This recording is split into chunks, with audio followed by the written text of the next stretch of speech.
안녕하십니까. 박 대표입니다. 이번 방송 현대 두산 인프라코어에 대해서 이야기해 보도록 하겠습니다. 영상 하단에 좋아요 한 번씩 눌러주시고 이야기 시작해 보도록 하겠습니다.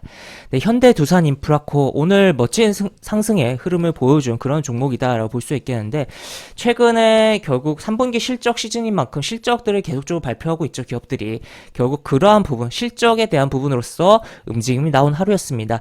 전일 시간의 단일가에서 소폭 상승이 있었고, 그 흐름을 이어서 오늘 정규장에서 상승 나온 게 현대 두산 인프라코어인데, 우선 외국인들 보시면 결국 실적 잘 나온 것을 따라서 추정하면서 외국인들 매수가 대량으로 들어왔고, 추가로 연기금도 분명히 전날 잔뜩 팔았는데 그만큼 거의 다시 매수를 해주는, 사실 어떻게 보면 이러한 매도들이 전이 25일날 있었던 매도들이, 실적 확인이 덜 된 매도들이 실적에 대한 불안감이라든지 뭐 중국 증시에 대한 부분이라든지 여러 가지 영향에 받으면서, 심리적으로 영향을 받으면서 매도를 한 거 아닌가 싶기도 하고, 그러나 오늘만큼은 이렇게 매수를 해주면서, 물론 금융투자는 오늘 매도했어요. 하지만 금융투자 같은 경우는 원래 그렇게 매수에 참가하던 주체도 아니고 원래 충분하게 뭐 단타성으로 매도할 수 있는 그런 주체이다 보니까 큰 의미를 부여하기보다는 주가의 흐름에 조금 악영향을 줬구나라는 관점으로 봐야겠습니다. 다만 그 이상 매수가 들어왔고 오늘 화끈하게 시세가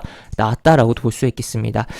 그런 가운데서 오늘 그럼 실적 통해서 주가가 잘 올랐구나 이 정도 체크할 수도 있겠지만, 구체적으로 좀 같이 IR 자료를 보면서 살펴볼까 합니다. 그리고 차트에 대한 부분도 한번 이야기를 해볼 텐데, 차트에 대한 부분부터 먼저 이야기를 해보죠. 차트 같은 경우는 지난번에 장대 양봉이 나온 후 큰 힘 없이 쭈르 밀려 내려가면서 주가가 내려갔는데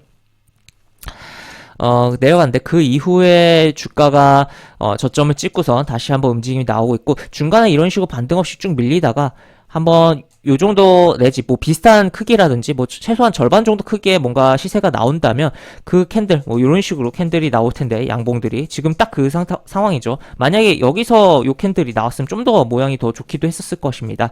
그래서 요런 식으로 흐름이 나왔을 때 이 캔들을 기준으로 해서 어느 정도 분할로 좀 잡아주면, 물론 이 저점을 깨고 내려가는 경우들도 있어요. 그래서 잡아주면은 한번 이런 식으로 튕겨주는 흐름이 나오는 케이스들이 상당히 많고, 또 이 튕겨주고 또 추세적으로 가던가 아니면은 그냥 한번 튕기고 시세 마무리하던가 여러 부분인데, 그래서 그런 관점에서도 조금 살펴볼 필요성이 있다. 아직 이평선에 대한 부분이 정리가 돼야 되는 부분이긴 하지만 그래도 한번 이런 캔들들 두 가지를 통해서 살펴볼 수 있는 그런 일봉을 갖고 있기도 하다라고도 볼 수 있겠습니다. 그리고 IR 자료를 넘어가서 보면 보시면 3분기 기업 설명의 그 IR 자료에 대한 부분인데, 지금 매출은 부품 조달 물류 등 수급 차질 요인이 지속됨에도 불구하고 엔진 성장에 힘입어 전년 대비 21% 성장, 영업이익은 상반기 이슈들로 이연된 수요가 현실화되면서 수익성이 개선된 가운데 엔진 사업 수익성도 두 자릿수 이익률 유지되며 전년 대비 큰 폭 개선됐다라고 내용이 나와 있습니다. 그래서 전년 대비 큰 폭 개선됐다라는 표현도 나와 있고, 이연되었던 수요가 현실화된 부분도 작용해서 실적이 잘 나왔다라고도 볼 수 있겠는데, 지금 하나하나 사업부별 실적에 대한 부분을 보면은 중국 시장에 비수기가 진입했으나 전년 기저효과로 하락폭이 감소되면서 쭉 내용이 나와 있고, 아무래도 이 부분은 중국 시장에 영향을 많이 받을 수 있다 보니까 우려가 커질 수도 있는 부분이죠. 중국의 부동산 경기에 대한. 하지만 어쨌든 기저효과가 발생하면서 실적이 잘 나왔다라는 것을 다시 한번 이야기 드릴 수가 있는 부분이고, 또 그리고 글로벌 경기 호조 및 인프라 투자 확대 등이 이어지면서 발전기, 산업용 소형 장비 등의 엔진 수요가 증가하고 있다.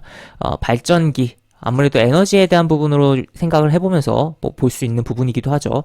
그런 부분. 그 다음에 결국에 중국에 대한 부분이 좀 많은 기업이다 보니까 약간 그런 부분이 좀 불안감은 분명히 있지만, 일단은 현재 시점에 확인된 거는 실적이 잘 나왔다라는 거죠. 이 향후의 흐름이 중요할 텐데, 그 부분에 있어서 일단은 현재 수급을 봤을 때는 앞으로도 더 좋을 것이다에 베팅을 하면서 외국인과 연기금에 매수가 들어왔다라고 볼 수 있겠고, 추후 흐름은 당연히 지켜봐야 되는 그런 부분이다라고도 볼 수 있겠습니다. 그래서 이 종목의 경우 이제 IR에 대한 부분으로서 다 좋은 내용들이 많이 나와 있어요. 부채 비율이 감소했다라든지 그런 부분들이 나와 있고, 그 외에도 뭐 자세히 뭐 또 북미 유럽에 대한 부분에 대해서도 나와 있는 뭐 그런 상황이다라고도 표현을 해볼 수 있겠습니다. 그래서 지금 뭐 요 자료 같은 경우는 결국 회사 홈페이지 들어가면 다 나오는 부분이기 때문에 한번 좀 더 뭐 궁금하신 분들은 다운로드 받으셔서 자세히 읽어보시면 좋을 것 같다라고 이야기 드릴 수가 있겠고, 저는 이렇게 간단하게 같이 봤다라는 거 체크를 해볼 수 있겠으며, 앞으로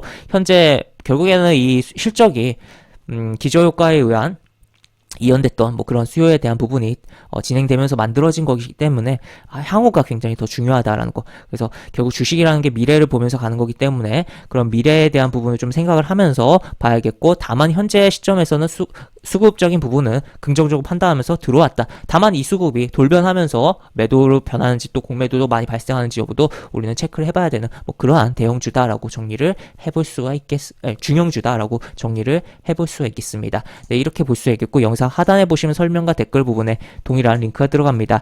이 링크 타고 들어오시면 제가 운영하는 무료 카톡방으로 입장을 할 수 있고, 입장하신 여러 가지 장주 시황 관련 코멘트, 속보 관련된 부분, 여러 가지 부분들 올려드린 부분 있으니까 이 부분 참고해 보시면 주식하시는데 많은 도움이 되지 않을까 싶습니다. 또 입장하시면 제가 운영하는 무료방에서 무료 추천주에 대한 부분으로서 수익 내실 수도 있으니까 이 부분도 참고해 보시기 바랍니다. 이상 박 대표였습니다. 네, 감사합니다.